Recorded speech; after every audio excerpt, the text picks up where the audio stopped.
Refraining from drawing any formal analogies to our office's work, we would like to take this opportunity to reflect on one particular time and one professional interaction in Kahn's career that we always found a key to understand his work. The time is around 1960, when Kahn radically questioned and redefined many of his central architectural epistles, whereas the one interaction is with the Dutch architect Aldo van Eyck, who in so many ways paralleled Kahn's ideas during the 1950s and 60s. On this basis, three specific topics will stand out. 1. The in-between realm, 2. The natural elements, and 3. The philosophy of design. In January 1959, Kahn received an invitation from Alison Smithson, in which she asked if he would join and be, quote, a like mind in a group called the New Zealand. The same year in May, she concretized her inquiry, pleading for him to come to the Congress in Otterlo, Holland. Kahn replied by cablegram on June 4th, agree heartily with new group. At the Congress held at the Kröller-Müller Museum, 43 participants from 20 countries declared in basic terms the existing reality with all its complexities as the paradigm of the architectural project. In this sense, as could be read on an invitation to an Otterlo meeting, Team 10 is utopian, but utopian about the present. Architecture was to become a built counterform, an active socioplastics of the hybrid forces shaping reality, since it should evolve, to quote Smithson again, from the fabric of life itself. Unquote. Personally, Kahn made no secret that he was most intrigued by Van Eyck's presentation, who, quote, made a speech about the meaning of a threshold just before you enter a room. It was magnificent, because through this he could build a whole architecture. As indicated by Kahn, Van Eyck had discussed the doorstep, illustrated here with an example from the architect's visit to Mali in the spring of 1960, that he regarded as an in-between zone, a moment of transition from the inside to the outside, where the conflicting polarities or dual and later twin phenomena of the private and collective were reconciled. To underline the dual phenomena's reciprocal relationship and dependency upon one another, Van Eyck used the impossibility of one-directional breathing to illustrate his point. Shifting the focus away from the rationally pure that resulted in his opinion only in the menace of monotony, his thoughts crystallized in the door and window issue of Forum, a magazine he co-edited at the time, and where he stated just after the Otterlo Congress. Whatever space and time mean, place and occasion mean more. For space in the image of man is place, and time in the image of man is occasion. In built form, most lucidly expressed were Van Eyck's ideas in his orphanage in Amsterdam, which Kahn visited during his stay as well.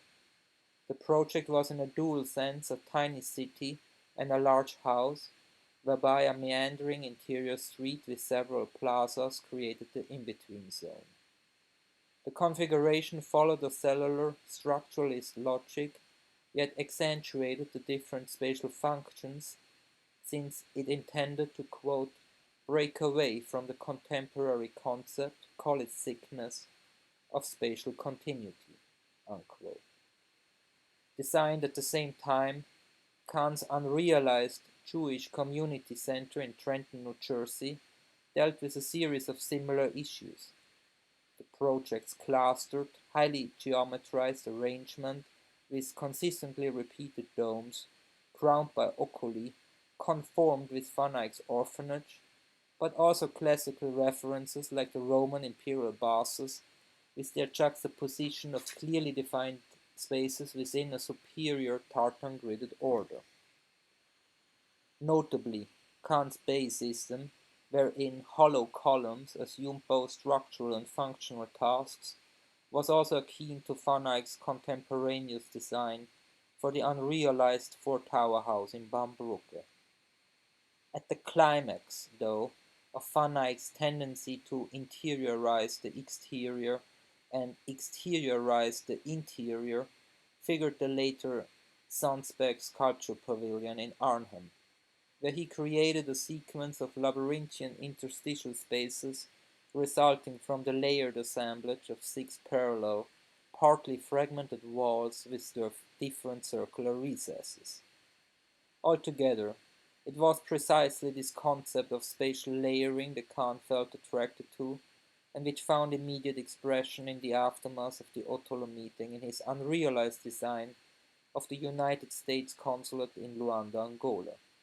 There, Kahn proposed the construction of an envelope of freestanding glare-screening walls, which were designed to protect the buildings from the relentless sun and simultaneously create a space for breezes to carry away the accumulated warm air. The consulate's double-walled strategy of placing a building within a building, whereby the outer layer adapted to contextual pressures and the inner one to programmatic needs, derived from Kahn's more general concept of, quote, wrapping ruins around buildings, that as a signature trait would characterize almost all of his major works, most prominently the National Assembly in Dhaka. The terminology immediately brings to mind the ruins Kahn had studied a decade earlier in Italy and Greece, where buildings had commonly been surrounded by arcades and colonnades that as a mid-space element provided a buffer zone to mediate and interlock them with their sides. Here, for instance, we see Kahn in the foreground visiting the Parthenon in 1951. Coevally, it should be stressed and not be forgotten that his younger Philadelphian colleague and former collaborator, Robert Venturi, had worked out a similar strategy of spatial layering a few years earlier. A first written testimony of Venturi's insights to discover, quote, things in things, is discernible in travel notes he took in 1955, when visiting Ramses III's mortuary temple in Medinet Habu. As early as 1957, this concept found application in both plan and section in the unrealized Pearson House, notably 3 years before Kahn's use of comparable devices. Several other projects of Venturi at the time, like the North Penn Visiting Nurses Association or the Haas Cottage, used, quote, valid false facades that also featured distinctively in the Vanna Venturi house. The appended version from July 1959 is conspicuously showing the detached wall fragments. Alongside his practical endeavors, Venturi also embarked on a theoretical analysis of contemporary architecture that was largely sustained by his lectures on theories of architecture at the University of Pennsylvania and published as Complexity and Contradiction in Architecture in 1966. At the outset, Venturi tackled the issue of, quote, the inside and the outside, referring to Le Corbusier's Villa Savoie as a prime example. Quote, its severe, almost square envelope is juxtaposed on an intricate interior configuration glimpsed through openings and protruding above. A building often wants to be a space within a space, or a thing within a thing, unquote. Elaborating this principle and directly continuing Van Eyck's concerns of the in-between realm, Venturi postulated in manifesto-like manner. I tend to design from the outside in as well as the inside out. The necessary tensions help make architecture. Since the inside is different from the outside, the point of change is an architectural event. Architecture as the wall between the inside and outside becomes the spatial record of this resolution and its drama. To sum up, Venturi, but also Kahn and Van Eyck, conceived their exteriors no longer as thin, passive and dividing membranes, but rather as active serial elements of depth that as mediums of connection instead of separation should heighten the junction between the in and outdoors. In the following years, all three, but also Venturi's partner Denise Scott Brown, would have ample opportunities to meet and exchange their ideas. In the spring of 1960, right after their encounter in Otterlo, Kahn invited the Dutch architect to teach as a visiting critic in Philadelphia. Subsequently, until 1965, Van Eyck worked among Ian McHarg's research staff in the landscape department at the University of Pennsylvania, where he finished the manuscript The Child, the City, and the Artist, that collected in book form his observations of the preceding years. The central objective of McHarg's landscape department, as one can read in the official course description for the 1959-1960 academic year, was to oppose the further despoilment of the environment. Quote, "One of the most conspicuous failures of 20th century Western society has been the environment created. Squalor and anarchy are more accurately descriptive than our efficiency and delight." Unquote. The same year, McHarg announced a new course called Man and Environment, which, by inviting guest speakers from a wide array of fields, sought in a truly interdisciplinary fashion to obtain a better understanding of the human relationship with the natural world. Keeping this pioneering environmentalist background in mind, in 1962, Kahn described the emerging design of the Salk Institute in La Jolla as being developed, quote, "out of a respect and understanding of the nature of nature." With nature of nature, he no longer implied an abstract Renaissance understanding of the term, the more Platonic natura naturata that regarded the elements primarily as form, but rather emphasized the potential of the classical elements earth, water, air, and light to guide the design process in direct pragmatic and poetic phenomenological terms, something more related to the Aristotelian natura naturans and its focus upon the elements as force. Accordingly, Kahn verified that he was at present, quote, "becoming increasingly conscious of the architecture of water, the architecture of air, the architecture of light." This fundamental shift of thinking was influenced from different directions and at least retrospectively also by Van Eyck, who had already at the CIAM Congress in Dubrovnik quoted Dylan Thomas, "4 elements and 5 senses, and man a spirit in love." On the front cover of the Day and Night issue of Forum in December 1959, released just after the Congress in Otterlo, Van Eyck placed a solar eclipse, while the contents tried to look at the contemporary city in light of the natural cycles. Figuring on the cover of a subsequent Forum number on the Pueblos was an abstract cosmological drawing which was described the following way. "From the elements we receive what we need so that we may live.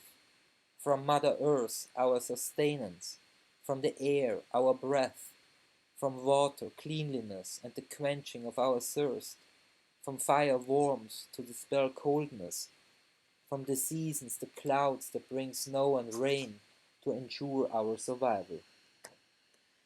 Essentially, Van Eyck demanded that instead of leveling the impact of the natural phenomena and their differences by means of technology, they should, quote, "be gratefully embraced and allowed to enter," unquote. Rejecting the analytical determinism of the international style, he argued that reality was more polydimensional than, quote, "just geometry and the pretty shadows sunlight casts, not just abstract space theory and demonstrative construction, nor just concrete, steel, glass, bricks, and whatever the catalogue suggests, but rain, storm, snow, spring, stars, winter, sun, clouds, ice, moon, child, and the aged. These and the greater rest are the materials of architecture. Come to terms with them, architects. Take hold of them. Yet, even moving beyond this basic recognition, nature should be positively activated. Quote, elimination is not creation. Involving nature positively in a city means a positive expression of the natural cycles, not just taking them into account. Unquote. Thus, instead of annihilating all the alleged climatic disadvantages by technological means, the Dutch architect, but also Kahn by implication, attempted to embrace and make use of the existing natural forces to overcome the limitations of the air-conditioned nightmare. On his many journeys studying primitive cultures, or as Van Eyck called them in less disparaging terms, the vernacular of the heart, he had recognized that with regard to nature, quote, there was no question of desiring supremacy. It was a struggle for physical survival. Unquote. Like Van Eyck, who visited the Dogon half a year after the meeting in Otterlo, Kahn had learned to appreciate and to understand a similar positive natural potential during his many travels to parts of the developing world like India and Bangladesh. Kahn was enthusiastic about the efforts of the simple builders that had no choice but spiritually cope and physically adapt to the natural cycles, which, when architecturally articulated, could give rise to details and forms explaining a whole way of life. For him, to think from such an elementary perspective enabled the reclamation of the archaic grounds of architecture. In that sense, nature was an essential counterpart to Kahn's work, which reciprocally engaged, activated the later, while it was also itself raised to a higher level of consciousness in man's perception through it. Kahn's quote, reference for the elements, for water, for light, for air, a deep reference for the animal world and the green world, and the recognition of them as simple, everlasting presences that should constantly talk to you, found direct incorporation in his proposal for the General Motors exhibit at New York's World Fair. In late 1960, Kahn developed two schemes. The first, an immense spherical space within a large cubic volume, was inspired by Boulet's cenotaph for Isaac Newton, while Kahn's second and final proposal consisted of 7 inflated pavilions. Kahn imagined his air-filled tent structures to shelter a wavy promenade that encircled several brewing pot-like excavations.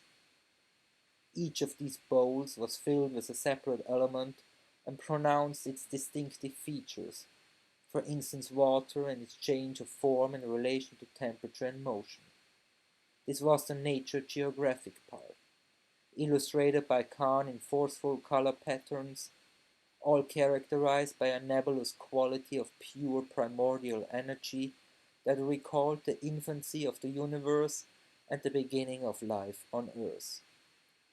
In the same manner, Kahn in his major buildings targeted the natural elements on a direct and concrete basis that enabled a quiet, albeit fundamental meditation on how in the beginning one might have confronted the world with amazement and expressed with joy its dazzling beauty.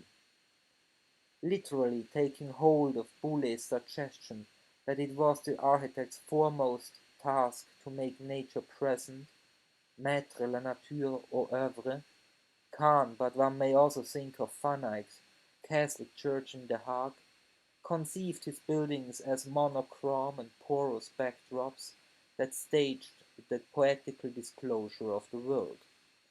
In this regard, just as the elements are real, architecture also addresses the real construction of the world and can holistically mobilize their powers. Emphasizing this argument, Tadao Ando pointed out that, quote, architecture is the only conceivable form of expression to control light and wind not metaphorically but directly. Unquote. Therefore, the architectonization of nature implies the immersion in an authentic spatial experience that is not insulated by the cocoon of modern comfort, but where weather matters and is brought to surface.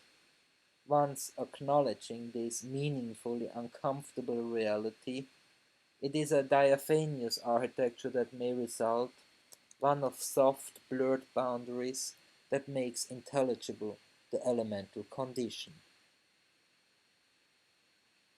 Regarding the question of what distinguishes man from nature, Kahn had also provided a more definite answer in his keynote lecture in Otterlo.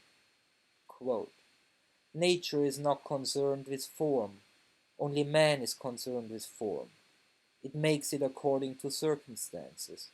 If it meets the order of things in the nature of things, it will make any form that answers to the very nature of things. Unquote. Quite explicitly, and possibly paradoxically in light of the desired activation and respect of nature through his building's positive engagement with their surroundings, Kant positioned man apart from nature, giving him her powers of formal choice, while nature was a sort of unconscious automaton. Van Eyck responded with analogous ideas in his concluding talk. It is in the nature of art that it should be different from nature. Art has its own kind of logic. It looks illogical beside nature's logic, but so does nature's logic look illogical beside that of art, beside that of man. The moment of realization is what is crucial. The art is the jumping, how you take off, when and where. Hence, for both Kahn and Van Eyck, it was over-deterministic to think that a project was the result of an assiduous crystallization process that smoothly rewards the synthesis in a moment of eureka once the factual data have all been adequately collected and related. No, cause and effect did not act linearly in their architectural thinking. At a certain moment, there was a crucial disjunction where one needed to become creative so as to conceive, in other words, throw forth in a mind-generative act. This demand that architecture ought to be more than a mere analytical procedure and functional entity. Kahn, for instance, mentioned that bicycles were functional, beer plants were functional, but not all buildings were functional. Quote, they must function, but they function psychologically, unquote, had also been a widely discussed topic in previous post-war debates. Siegfried Gideon's insistence, for instance, that there existed a dire need for imagination to create a new monumentality was again informed by Van Eyck, who had written to him already in 1950, quote, there is only one guide left to us. Call it imagination, call it creative sensibility. Without this third eye, everything remains dark. Unquote. For the latter, imagination stood at the origin of man actually being man. Quote, if one refuses to accept imagination, one has to leave the world's existence to the flowers, the animals, and the landscape, like 50,000 years ago. Without imagination, we are decomposing corpses. Unquote. In this sense, the imagination was the relevant faculty to bridge the gap between the known and the unknown, and without transcending this threshold, there would be no architecture with a capital A, because there was no author who took the risk to make a stance and defend the cultural realm. In Kant's case, his theory coalesced into the novel terminology of form and design at the end of 1959.